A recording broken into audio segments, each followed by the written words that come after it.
প্রভু রামচন্দ্রের অশেষ কৃপায় অযোধ্যা ভ্রমণ শেষ হলো। এবার যাচ্ছি বাবা বিশ্বনাথের কাছে। আমাদের অযোধ্যা ভ্রমণ হয়ে গেল। আমরা এখন ফিরে যাচ্ছি বেনারস। আমাদের ট্রেন হচ্ছে intercity express 12412 Benaras intercity express. আমি সেই ট্রেন ধরার জন্য হোটেল থেকে চলে এলাম। এই স্টেশনের সামনে দাঁড়িয়ে আছি। ট্রেন 9:05। আমি একটু আগেই চলে এসেছি।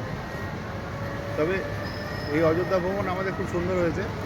আমরা কাছেই একটা হোটেলে ছিলাম। সেখান থেকে আমরা অযোধ্যার যা দর্শনীয় স্থান, রাম মন্দির, হনুমানগড়ি, কনক ভবন, দশরথ মহল, সরজু ঘাট, রামঘাট, লক্ষ্মণ ঘাট, এসব আমরা দেখে নিয়েছি। খুব সুন্দর, ভালোই লেগেছে। আমাদের অযোধ্যা জার্নি ঠিকঠাকই আছে। চললাম বেনারস। পরবর্তী ভিডিও বেনারস।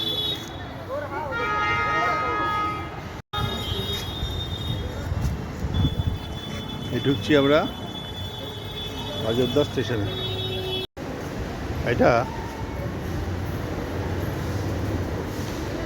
অযোধ্যা স্টেশনে 3 নম্বর গেটের উল্টো দিকে স্বস্তিক চিহ্ন, সূর্য চিহ্ন, এখান দিয়েই গাড়ি বেরিয়ে যাবে। এটা অযোধ্যা স্টেশনের এন্ট্রান্স। এই গেট নাম্বার 3 আর গেট নাম্বার 2, গেট নাম্বার 4। আর এই সামনেই হচ্ছে স্বস্তিক চিহ্ন।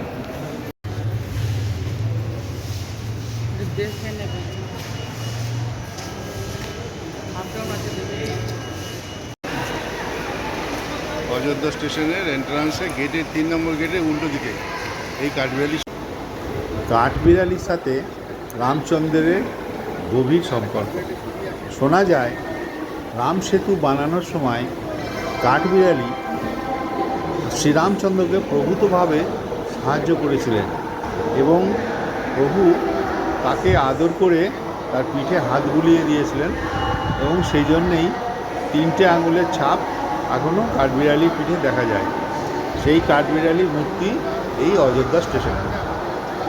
আমরা ইন্টারসিটি এক্সপ্রেসে যাচ্ছি, তার জন্য আমরা ইন্টারসিটি এক্সপ্রেস দাঁড়িয়ে আছে 3 নম্বরে।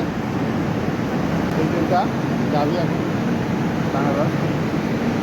আমাদের কোচ B2। শর্ট ভিডিওটা এখানেই শেষ হলো। পরবর্তী ভিডিও বেনারস থেকে। আমার চ্যানেলকে লাইক করুন, শেয়ার করুন, সাবস্ক্রাইব করা না থাকলে সাবস্ক্রাইব করুন। পরবর্তী ভিডিও দেওয়া হবে বেনারস থেকে, লং এবং শর্ট।